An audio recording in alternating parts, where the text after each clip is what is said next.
US in just one day. 11 million illegal migrants. 11 million. At this rate, more than 500 per day, it would take 22,000 days to arrest all of them, which is around 60 years. And Donald Trump knows this. That's why his immigration...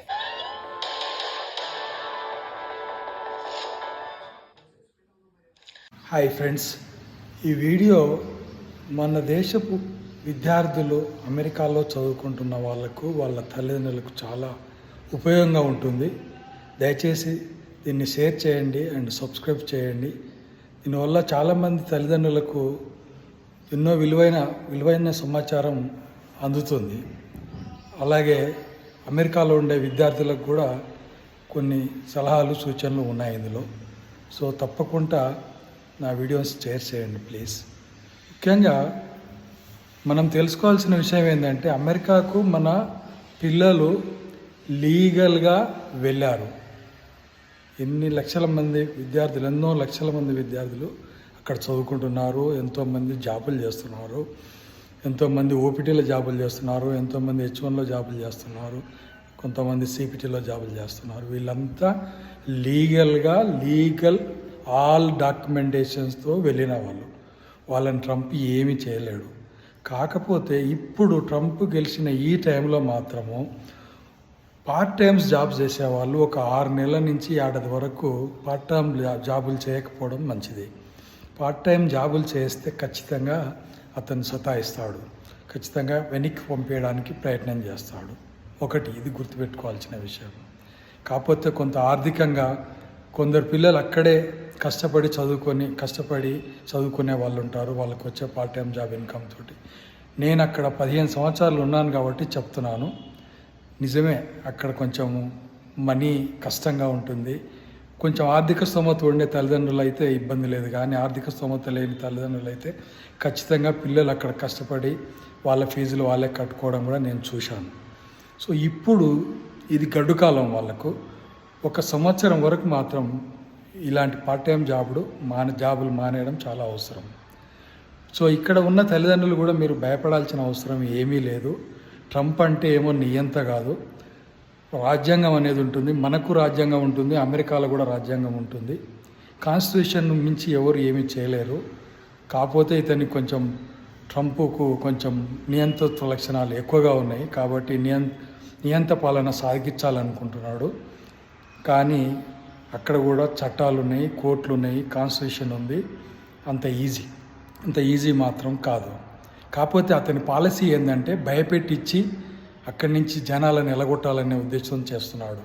నిజానికి అక్కడ 2 కోట్ల మంది illegal documents లేని వాళ్ళు ఇల్లీగల్గా నివసిస్తున్నారు. వాళ్ళందరినీ దేశం నుంచి పంపించాలంటే ట్రంప్ వాళ్ళ తాత వల్ల కూడా కాదు. ఎందుకంటే అమెరికన్ గవర్నమెంట్ సిస్టంలో చాలా పద్ధతులు ఉంటాయి. ఏ దేశానికైనా కొందరు పౌరులను పంపించాలనుకుంటే ఆ దేశంతో ముందు పర్మిషన్స్ తీసుకోవాలా, ఇదంతా చేయాలంటే చాలా పనులు ఉంటాయి. సో అతను ఎంత ఫాస్ట్గా పంపించినా వారానికి 500-400 మంది అరెస్ట్ చేసినా వారానికి 2,000 మందికి ఎక్కువ పంపించలేడు. వారానికి 2,000 మందిని పంపించినా కూడా నెలకు 8,000 మంది, సంవత్సరానికి 60,000 మంది.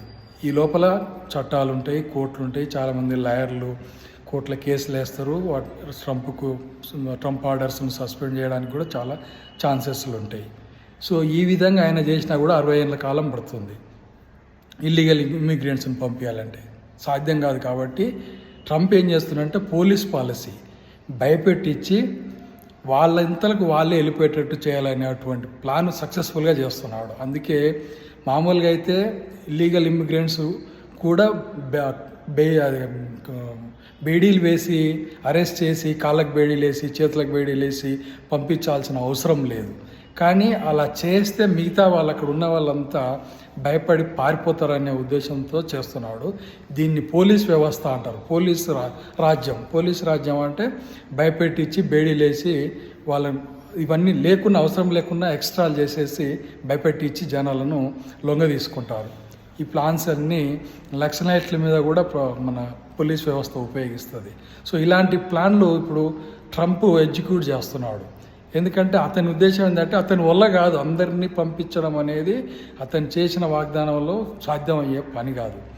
దాన్ని సాధ్యం చేసుకోవాలంటే ఏం చేయాలంటే భయపెట్టించి వాళ్ళంతా వాళ్ళే వెళ్ళిపోవాలనే ప్రయత్నాలు చేస్తున్నాడు. సో మీరు భయపడాల్సిన అవసరం లేదు. మీరు యుద్ధంలో దిగారు.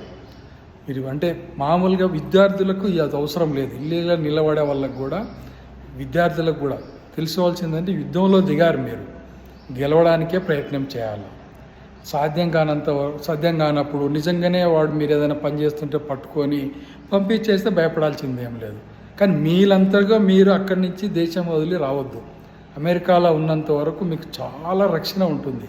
చట్టాలు, లాయర్లు చాలా విధాలుగా మీకు సపోర్ట్ చేస్తారు. కానీ భయపడి మీరు ఒక అడుగు బయటకు వేసిండ్రంటే మీ జీవితాలు మీరే నాశనం చేసుకున్నవుతారు. ట్రంప్ బాగా భయపెట్టిస్తున్నాడు కాబట్టి విద్యార్థులారా మీరు భయపడవద్దు. అక్కడి నుంచి రావాల్సిన అవసరం లేదు. అక్కడ ఉన్నంత వరకు మాత్రం మీకు ఏమీ కాదు. సో ఓకే, పట్టుకుంటే అతను అరెస్ట్ చేసి పంపిస్తే తప్పదు, ఇంకా అది అవసరం, దానికి మనం ఏం చేయలేము. కానీ అప్పటి వరకు చేతులు ఎత్తేయకూడదు. మీరు అక్కడే ఉండండి, పోరాడండి, మీకు మంచి ఫ్యూచర్ ఉంటుంది. మీ ఫ్యూచరు ఏ విధంగా ఉండాలని మీరు అక్కడికి వెళ్ళారో అలాగే మీ ఫ్యూచర్ ఉంటుంది. నా 3 పిల్లలు కూడా అక్కడే ఉన్నారు. కాబట్టి ఇక్కడ ఉన్న తల్లిదండ్రులు కూడా ఈ టీవీలలో చూసేది, ఆ బీడీలు వేసేది ఇవన్నీ చూసి భయపడాల్సిన అవసరం ఏమాత్రము లేదు. మీరు ధైర్యంగా ఉండొచ్చు. మీ పిల్లలు పోరాడుతున్నారు, యుద్ధం చేస్తున్నారు, ఖచ్చితంగా గెలుస్తారు. దాని గురించి మీరు ఏం భయపడాల్సిన అవసరం లేదు. వీడు పోలీసు రాజ్యాన్ని తీసుకురావాలని చూస్తున్నాడు ట్రంప్. కానీ రాజ్యాంగం, అమెరికా రాజ్యాంగం కానీ ఇండియా రాజ్యాంగం కానీ దానికి ఒప్పుకోవు. రాజ్యాంగం అనేది లేకపోతే ఇలాంటి వాళ్ళు ఎప్పుడో డిక్టేటర్గా అయిపోయి నేనే 20 ఏళ్ళు నేనే ప్రెసిడెంట్గా ఉంటాను ఎగ్జిక్యూటివ్ ఆర్డర్ పెట్టుకొని 20 ఏళ్ళు నియంతగా ఉండిపోయేవాళ్ళు. సో అదంత ఈజీ కాదు. మీరు ఏం భయపడొద్దు. మీరు సాధ్యమైనంత వరకు మీ పిల్లలకు చెప్పాల్సిందని మీ పిల్లలకు కొంచెం మీరు సపోర్ట్ చేయాలి. ఇక్కడ ఉండేవాళ్ళు, ఇండియాలో ఉండేవాళ్ళు ఏంటంటే వాళ్ళను భయపెట్టియొద్దు, ఎన్నికి రమ్మని మీరు అడగవద్దు, అవసరం లేదు. వాడు పంపిస్తే వచ్చేస్తారు, దానికి ఏమి తిరుగులేదు. కానీ అప్పటి వరకు మీరు ఓపిక పడితే ఒక 4-5 నెలలు పిల్లలకి ఏమీ కాదు. చట్టాలు బాగున్నాయి, వాళ్ళకి చాలా అవసరాలు ఉన్నాయి. ఇప్పుడు వీళ్ళు ఇల్లీగల్ వాళ్ళని పంపిస్తే అక్కడ చాలా సమస్యలు వస్తాయి. సగం ఇండస్ట్రీలు, హోటల్ ఇండస్ట్రీసు, కన్వీనియన్స్ స్టోర్సు, ఇంకెందుకు వాల్మార్టు, మార్కెట్ బాస్కెట్ లాంటి పెద్ద పెద్ద ఇన్స్టిట్యూట్స్, పెద్ద పెద్ద సేల్స్ దాంట్లో కూడా ఎంతమంది ఇల్లీగల్, వాళ్ళకి మీట్ దొరకాలంటే కూడా ఇల్లీగల్ వర్కర్స్ లేకపోతే సాధ్యం కాదు. పండ్లు కావాలన్నా, మీట్ కావాలన్నా లక్షల మంది, కోట్ల మంది, మిలియన్స్ మంది ఫార్మింగ్ జాబ్లో ఉన్నారు ఇల్లీగల్ వర్కర్స్. వాళ్ళందరినీ వాడు పంపిస్తే వాడి ఇంటికే ఫ్రూట్స్ రావు, ట్రంప్ ఇంటికి, అతని ఇంటికే ఫ్రూట్స్ రావు. సో ఇవంతా ఈజీ కాదు. ఈ టీవీలల్లో దీంట్లలో న్యూస్లు చూసి మీరు ఎవరు భయపడకండి, ఏమీ కాదు. మీ పిల్లలకు అక్కడ భవిష్యత్తు ఫ్యూచర్ బాగుంటుంది. అక్కడ ఉండే విద్యార్థులు కూడా మీరు భయపడకుండా నిలబడితే చాలు, 4-5 నెలల్లో అన్ని సమస్యలు సర్దుకుంటాయి. నేను చెప్పేది ఒకటే, ధైర్యంగా ఉండండి. థ్యాంక్స్.